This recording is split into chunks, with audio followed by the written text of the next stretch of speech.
NFL Network presents America's Game, a countdown of the 20 greatest Super Bowl champions. And now, number 2.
In 1963, George Papa Bear Halas, the Chicago Bears founder and coach, celebrated his 8th championship.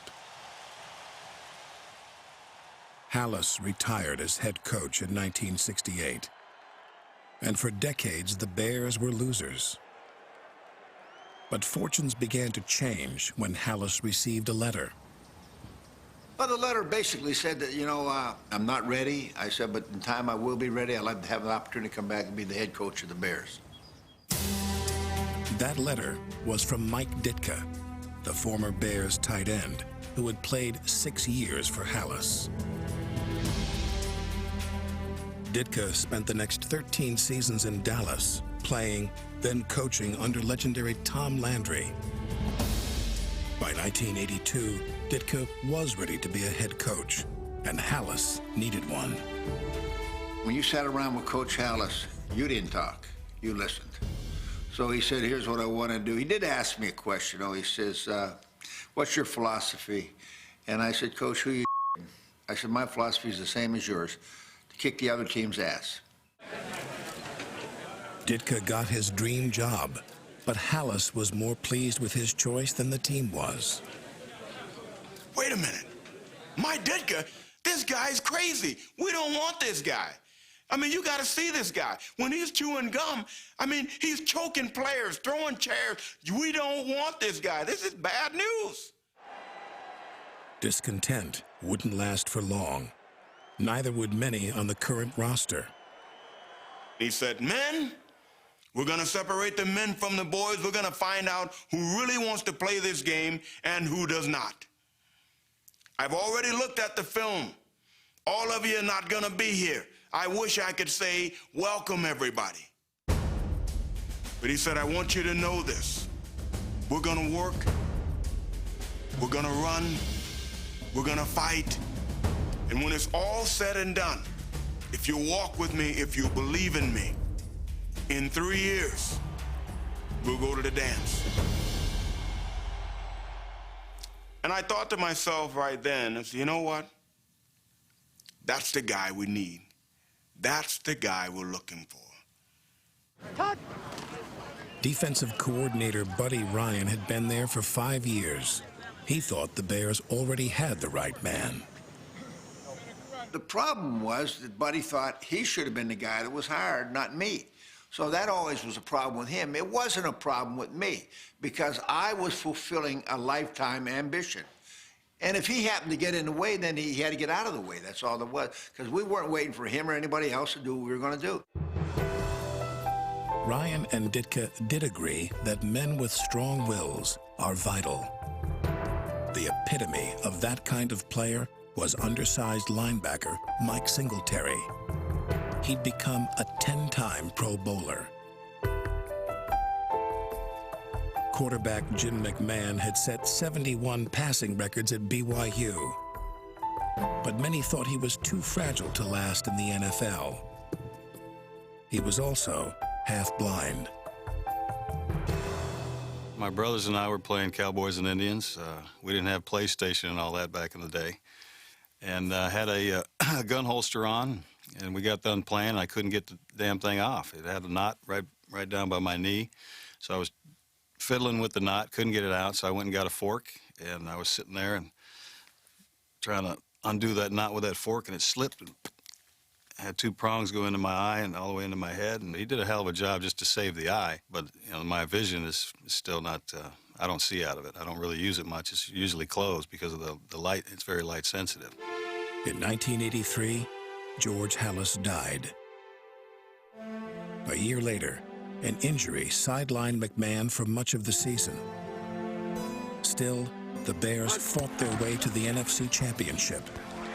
They were shut out by the 49ers, who taunted them with jeers of "next time, bring your offense." The way Bill Walsh ended the game was even worse than the final score. He put in number 62, 280-pound guard Guy McIntyre to play fullback, and, in Ditka's mind, to humiliate the Bears. I don't hold grudges, but I got a good memory. And I remembered it very well, and I said, that's pretty interesting. The game's out of reach, and they're gonna do that, okay. At that time, I said, wow. I mean, they really want to make a statement. Bill has a way of making statements, and he made one that day. When that game was over, I just remember the fans chanting and how happy they were. And I remember standing on the bench facing the fans and saying, we'll be back. We'll be back.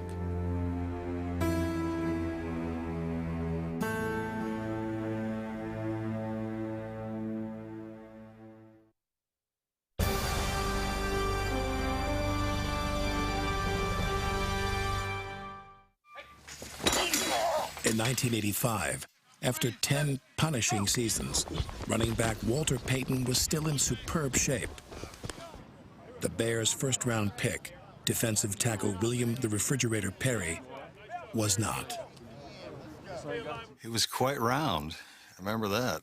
I mean, just, you know, his weight for his height, he's not very tall. I mean, maybe a little bit taller than I am, but the shape, it was just, it was round. He lined up on him, just let him have him. It's easier. Buddy Ryan was unimpressed by Perry and called him a wasted draft pick. Like Perry, Chicago's defense seemed confused early in 1985. In the opener against Tampa Bay, the Bears gave up 28 first-half points, but still won the game thanks to their offense. It was a little tough for us to really get on track. We were losing sight of, guys, we gotta work. We gotta work to make this happen. It's not just gonna happen.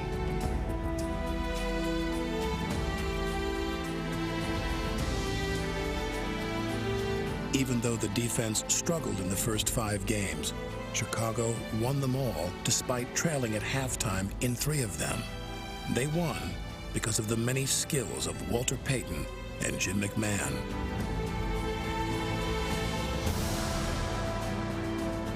The most memorable comeback took place in Week 3. The Vikings were rolling while Jim McMahon sat out with a sore back.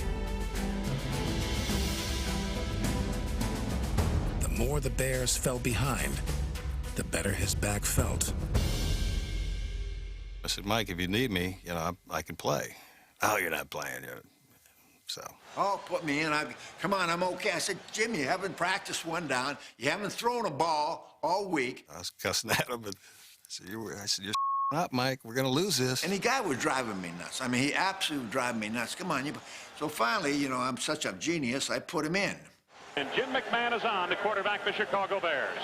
Spent 2 nights at Lake Forest Hospital for back spasms up near his neck. And he's on to try to revive the Bears' offense.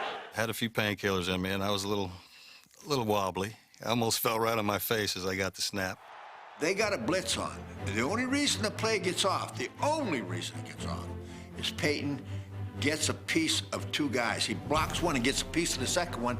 As I straightened up, as I caught my balance, I just happened to look downfield. And it ain't bang. I mean, he ain't in the game 9 seconds. We got a touchdown. Will he goes, is out there, makes the over the shoulder.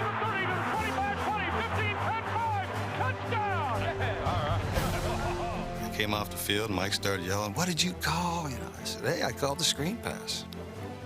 He said, "Why'd you throw it to Willie?" I said, "Because he was open." He said, "What are you bitching at? We just scored, you know." From there, magic happened. McMahon fired touchdown passes on his first 2 throws, 3 in 7 minutes. The McMahon-led comeback became known as the Viking Miracle.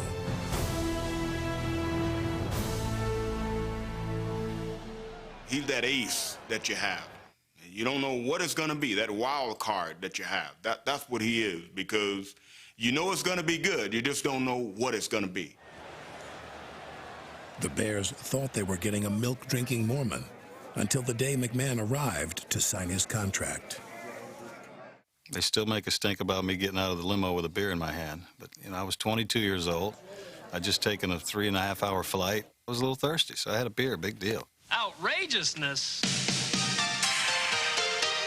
Outrageousness. It's nothing more than a way to wake people up, especially yourself.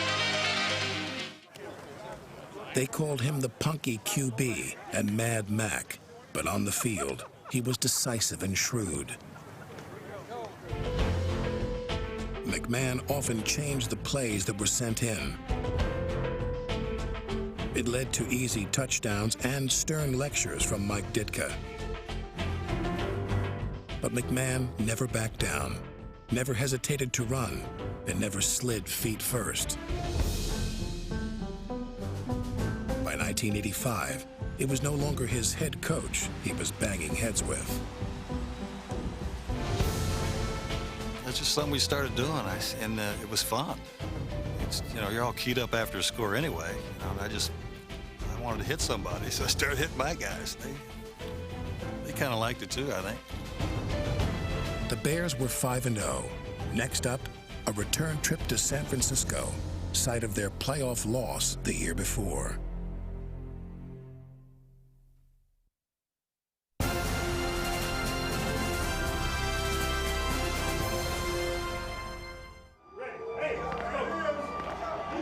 Nine months after their humiliating defeat in the NFC Championship game, the 5-0 Bears were back in San Francisco.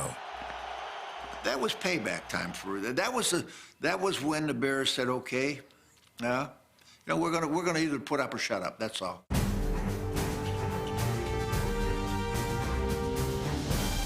This time, the Bears did bring their offense and scored on their opening drive. Walter Payton rushed for 132 yards, and Joe Montana was sacked a then career-high 7 times. With the game in hand, it was time for that payback. Mike has a great memory. Mike could not leave without returning the favor. The year before, putting Guy McIntyre in the backfield gave Coach Ditka an idea.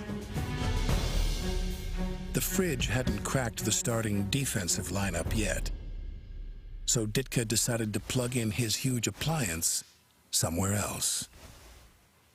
Well, I said I got a good memory, and we were going to do some things, and I watched him. Actually, I got the idea by watching him. We were running these 10-yard sprints to the line, and God, he had so much quickness and speed for 5 yards. I mean, power. I said, there's no way if I put him in front of Walter that anybody can get, you know, he's going to knock him right out of the way. Instead of using William Perry as a mere blocker, Ditka had bigger plans for him. William Perry, all 315 pounds, lining up in the fullback formation. Excuse me for laughing in your ear, but I mean, that is something. All he had to do was run straight. Tell him to line up, you know, behind the tackle and just run straight. Yeah, he's got a good stance. The handoff, Perry hammering to the left side of the line. Dwayne Board is shoved back by William Perry, and Williams out to the 41-yard line. Seeing Fridge in the backfield, that was incredible. It was just incredible to see a guy that big moving with a football. An impressive victory for the Chicago Bears over the San Francisco 49ers. And what a day for William Perry. It was all revenge. Football's all revenge. The guy beats you one year, you beat him next. You say, well, I didn't go out for revenge. Yeah, you did. I did too. I went out for revenge. He had told everybody, we won the game, go to your wives, don't cause any problems, don't do anything stupid. And of course, the next day we hear about the thing. The coach was stopped heading north on the tri-state shortly after midnight. He refused to take a breathalyzer test. I really thought I was bulletproof. I really did. I thought, God, no way this guy's going to take me in, is it? Well, not only take me in, he handcuffed me and everything else. So, and I guess I gave him a few choice words, too. I was actually driving by right when he was getting cuffed, so I was a little bit later. But he was kind of bent over the police car. We honked and waved, and, see you tomorrow. In 1985, the multiple personalities of Mike Ditka proved to be exactly what the many personalities of the Bears needed. We're all insane. The players are insane, I'm insane. They knew that. They call me, I go through mood changes like, and McMahon was the one who gave me the name Sybil. Mike was Sybil because you never knew, from one minute to the next, whether or not he was going to explode. Regular old Mike, and all of a sudden, it's like his head turned around and he was somebody else. Now I'm as nice to be around as a teddy bear, right, guys? I said, right, guys? Right, Coach. I might have got out of line and yelled at somebody or something, but I know what I'm doing is right. I'm not my intent is not to hurt. My intent was to help. And, some days it probably didn't come out right. See that? That's your IQ, buddy. 0. All the turnovers. No, I'd rather talk to him. Mike, you get I know I'm smarter than that. Sometimes he'd join in with the inmates, but it was Ditka who ran this asylum. He was my nurse ratchet a few times. I'd love to choke him a few times, but like I said, he was tough, but he was fair. Coach Ditka, I think, really settled down and just said, hey, you know what? I am who I am, and I got to be that. People forget I played the game for a long time. No one had more fun than I did. When it came time to play, nobody played any harder than I did. I was prepared to play, but I was also prepared to have fun. Ditka and all of his many personalities are still as volatile as ever. Come on, Cecil. This is not the damn epic.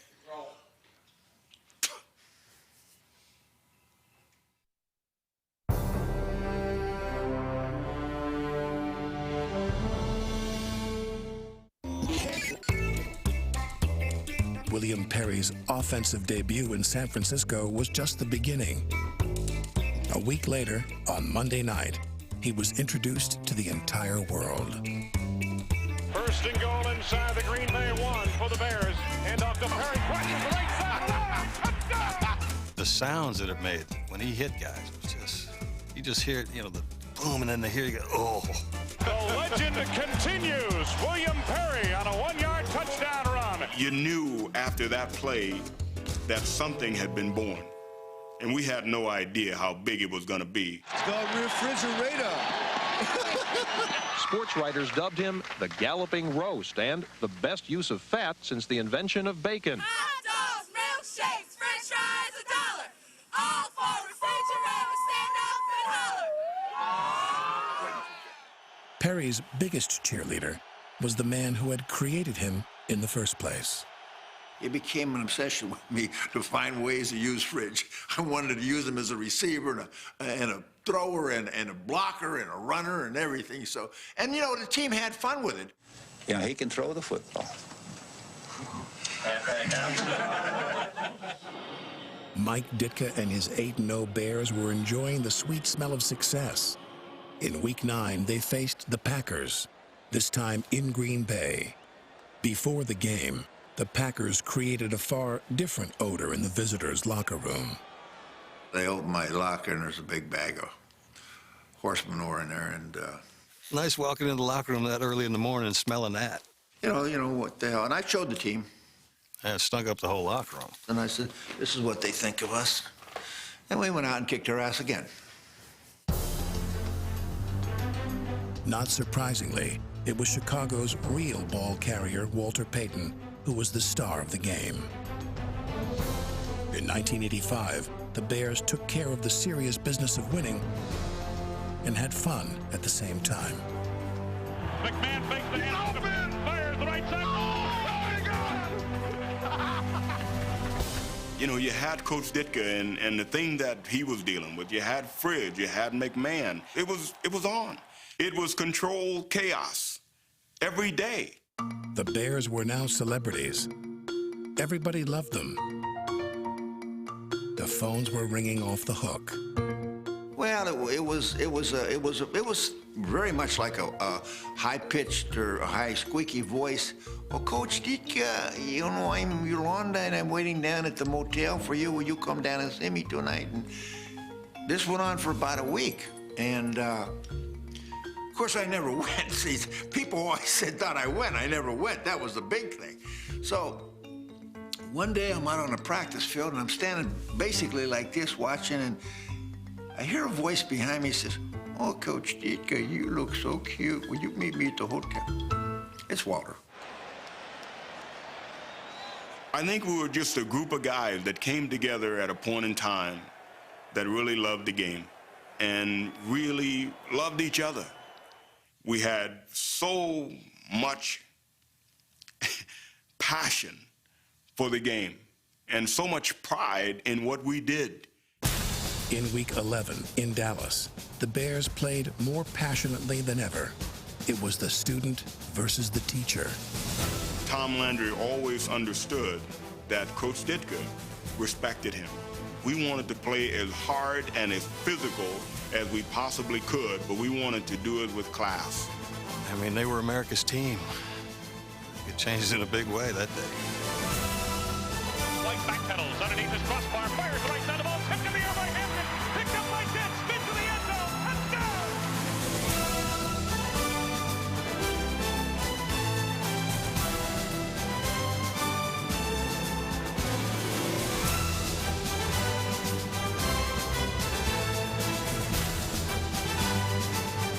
The Cowboys were shut out for the first time in 15 years.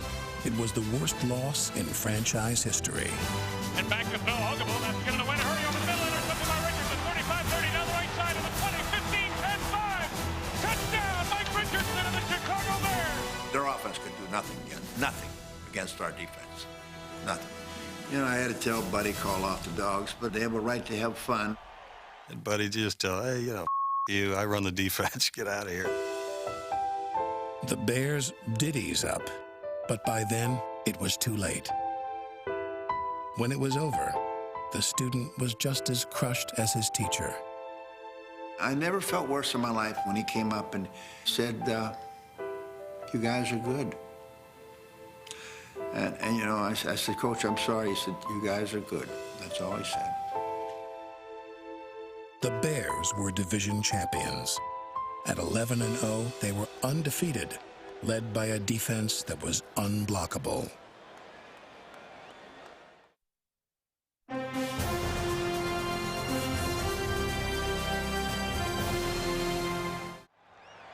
The 1985 Bears defense may have been the best in NFL history.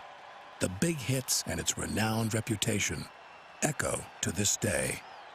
Hey, fellas, what are they, unblockable? Is that the 85 Bears over there? Huh? Okay, you remember last... Buddy Ryan created the 46 defense. It was a complex scheme with a simple aim: attack the quarterback with overwhelming numbers. Mike Singletary was the 1985 Defensive Player of the Year and master of the 46. The 46 defense, to make it very plain and to the point, is all about pressure. It is all about pressure. We're going to come at you, and we're going to hit your quarterback until you get another one in. Turn loose the horses now. Better get another quarterback, you know, we coming. It was a nightmare, I know, for the quarterback. First of all, you have Otis and Wilbur next to each other, that quarterback's looking out of his eye. Then you got Dent on the other side. Then you got Hampton in front of you, and then the fridge, and then Steve McMichael. That's not very good. If you blocked all of them, then who had Mike Singletary? If you picked him up, then who blocked number 45, Gary Fensick? In 1985, no one figured it out.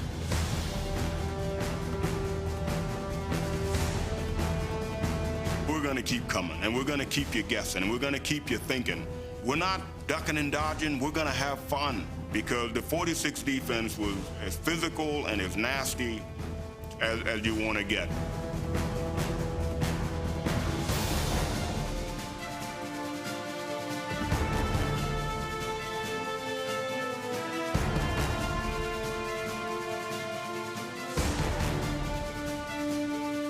I was a coach, but I was a fan. I mean, I watched, and I marveled just like the people in the bleachers. It was beautiful to watch. I enjoyed every minute of it. I tell you, those guys, when they got on a roll like that, it was like a work of art. As that season went on, it became relentless. It was, everybody did it. You know, it was Mingo, it was Richard, it was Otis, it was Marshall. Marshall was, man, was he. I can still see the lick he put on Joe Ferguson out in Detroit. I'd never seen him like it. I thought he killed him.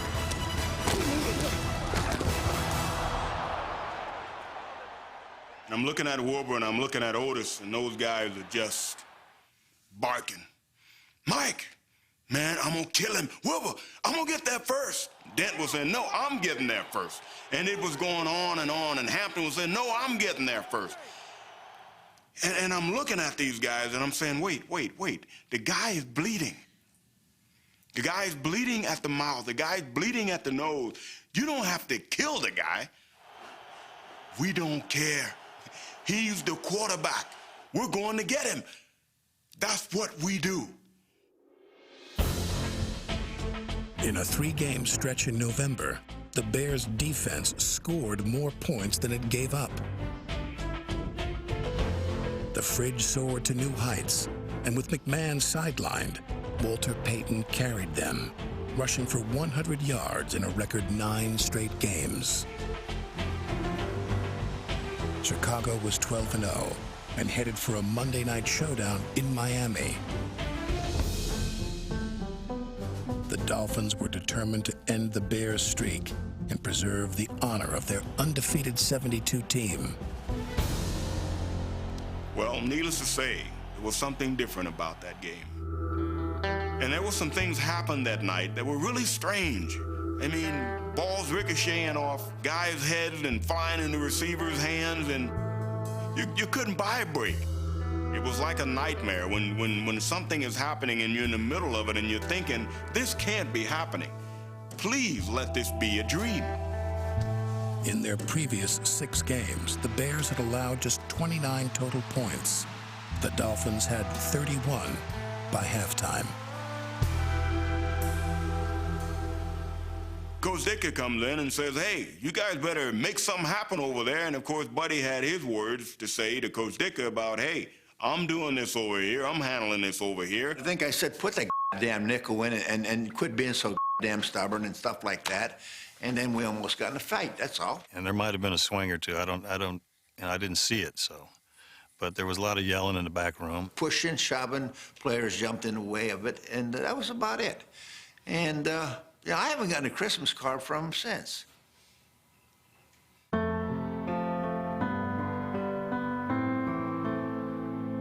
When that game was over, we knew that, wow, what a wake-up call that was.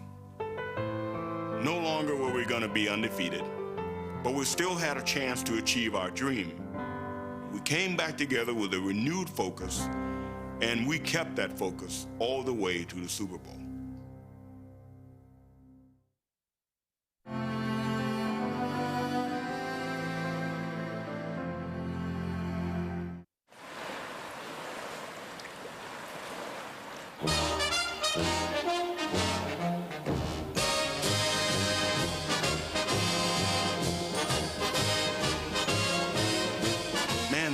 The city is clicking when we win, and the city is up. Stock prices are up, business is better, people are smiling. That city is amazing when you're winning. With your team formation, Chicago Bears. A citywide epidemic, from nursing home cheerleaders to church services to the Chicago Symphony Orchestra.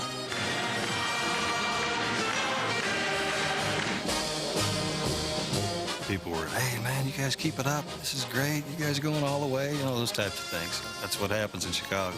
Should we give them the finger? Yeah, man. We're number one. We're number one. We're number one. It was on Saturday Night Live, and then it was, what's the coach doing? Is he picking his nose? What the hell? It was ridiculous. In the postseason, it became serious. The 15-1 Bears had earned home field advantage throughout the playoffs. Started with good tempo now. Be smart. Let's go down. Let's pin him in. Let the defense go to work. Against the Giants, the first big play didn't come from the defense or the offense. It came from a sudden gust of wind off Lake Michigan. Bears will get good field position. Oh, he missed this. This is the football. He missed it's it. inside the field. Oh, it's Sean Gale. I've never seen a punt missed. So he just missed the punt. He missed the ball. Maybe it was the wind in Soldier Field. Maybe it was the gods above. I don't know what it was. It's pretty amazing how the wind just took it. And the next thing I know, Sean Gill had it in the end zone. Whoop, whoop, whoop, whoop. The Bears' defense was as cold-hearted as the weather. Richard Dent was a raging one-man storm. He and Phil Simms had something going on. And the rest of the game, Richard was after him. Richard went after him with a passion. I'm gonna get you, in so many words, and he did. Phil Simms was sacked 6 times. 9 of New York's first 11 possessions were 3-and-outs.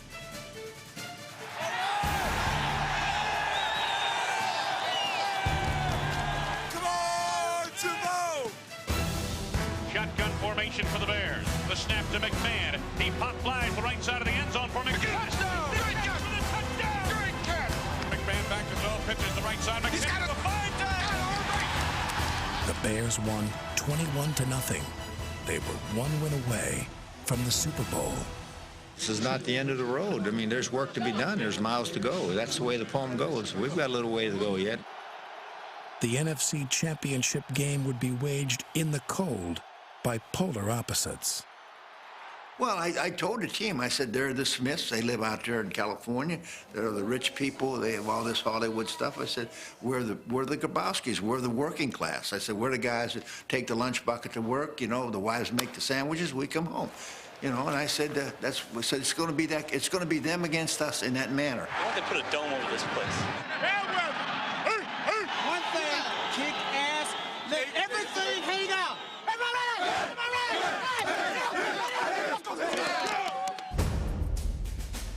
The ultimate Smith was cool Eric Dickerson, who had rolled through the Cowboys for nearly 250 yards a week earlier. On a key 3rd and 1 in the second quarter, the great Grabowski rolled up his sleeves and went to work.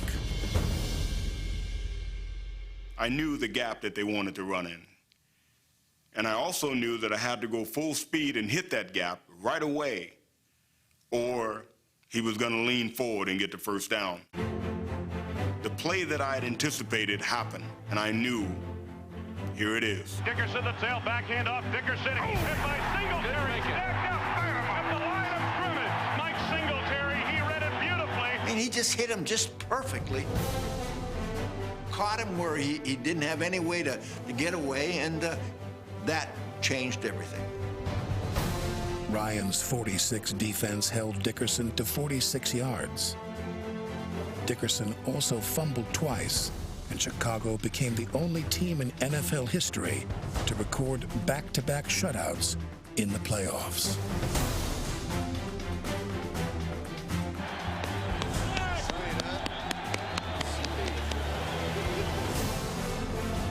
Jim McMahon ran for a touchdown and threw for another. McMahon rolling left, looking to deal. He fires the left side of the end zone. A Ahead 17-0, the stage was set for one final magic moment. And now the winner that everybody talked about. I wonder if they finally arrived. Maybe they're cheering for the snow. The best thing about that day was the last fumble. Third down, 11 yards to go for Dieter Brock and company. Brock back to pass, the rush on for and hammered down. He got the ball. Picked up by Wilbur Marshall.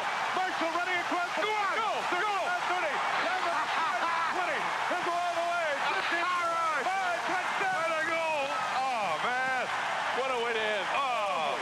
Wilbur Marshall has scored for the Chicago Bears. I can still see it in slow motion when Wilbur Marshall picks up the ball. The Fridge is leading him down the field, and we all are just running with him. Fridge ain't losing no ground now. He's right with him.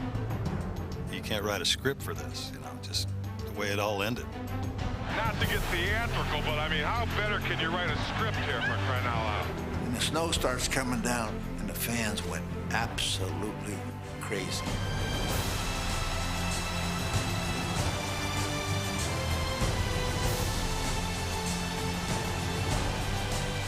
The Bears were going to their first Super Bowl. Mike Ditka's thoughts turned to Papa Bear George Halas, the man who had hired him to get them there. And I think right there, the old man was saying, we've come full circle, guys. We've come full circle. That's the first time since '63.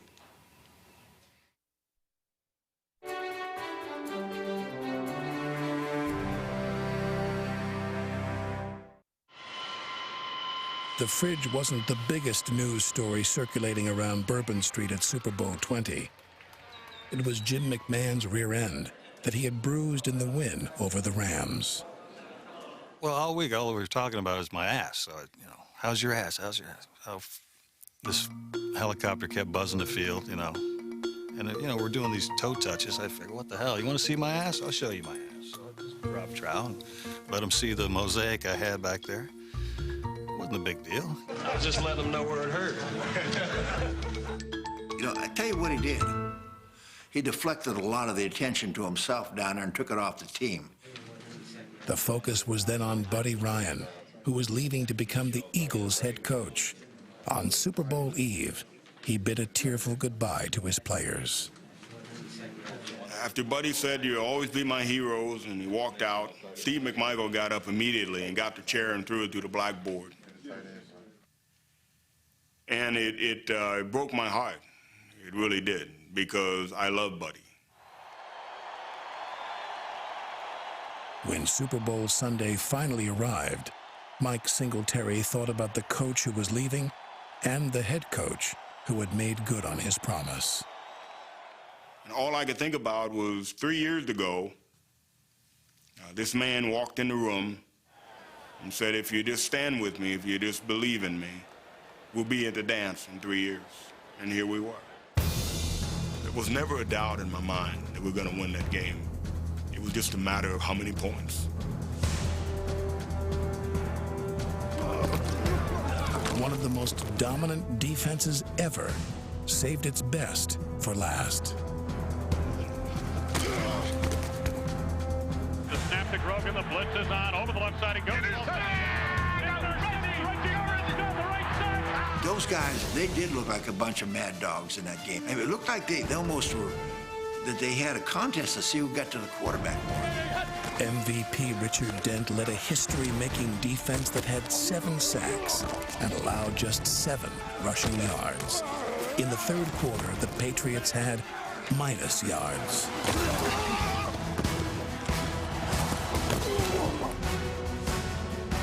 I'll tell you what, this defense has been incredible. They knock your socks off just to watch it. Total decimation to the AFC champion New England Patriots. Like New England's quarterbacks, there was no escape for Walter Payton. On the game's greatest stage, Chicago's greatest player was a marked man. Wherever Walter went, they were sure going to keep an eye on him.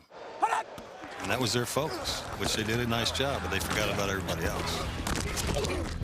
We ran a play-action pass. I mean, as soon as I faked the ball to Walter, you see in the film, there's 5, 6 guys heading his way, and Willie's just running straight up the gut. And had I thrown it half a yard further, he might have taken it 96. Peyton's mere presence allowed others to shine. Matsui was one of 6 different Bears to score. McMahon scored twice, but the keyed up and keyed on Peyton never found the end zone.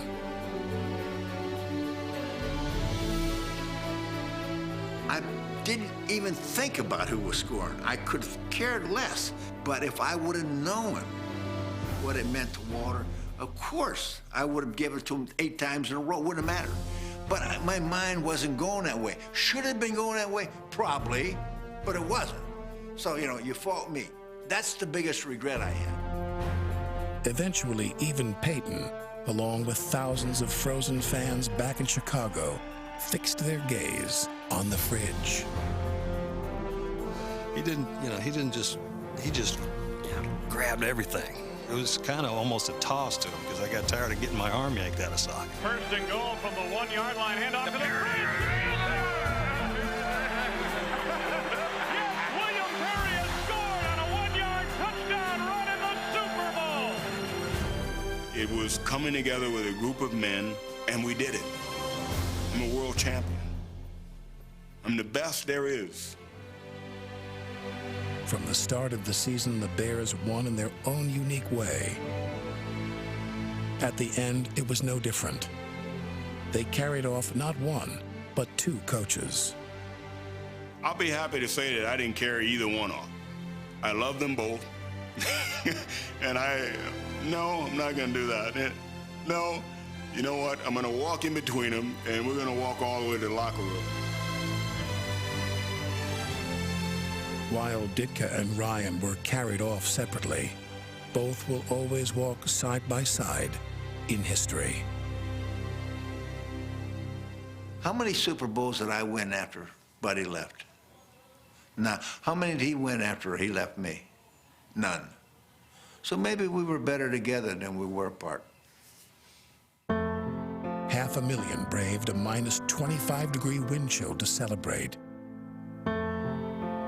For one brilliant season, the Bears shined like no other. Then, like a comet, they were gone. In 1987, the great Walter Payton retired.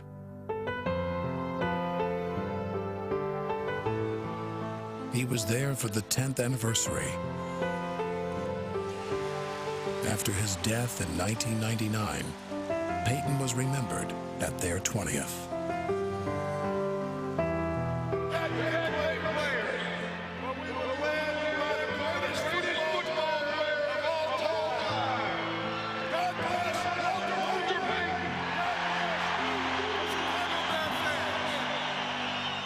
"20 years later, still have people say, what a year that was. What a year that was." And even more importantly, to hear the players say, man, we were special, weren't we? Didn't we do something? The team, the coaches, the players, they made me a better man. And I'm thankful for that. It was a pleasure playing with those guys I played with. We had a lot of fun. We laughed. It was just enjoyable to do those things that we did with those guys that we had. Well, I've always said that was the greatest group of characters that had character, and they had a lot of character, that I've ever been around. I know that when you win, it means a lot to wear a Super Bowl ring and say you're the world champion, but God, those guys had a lot of fun doing it.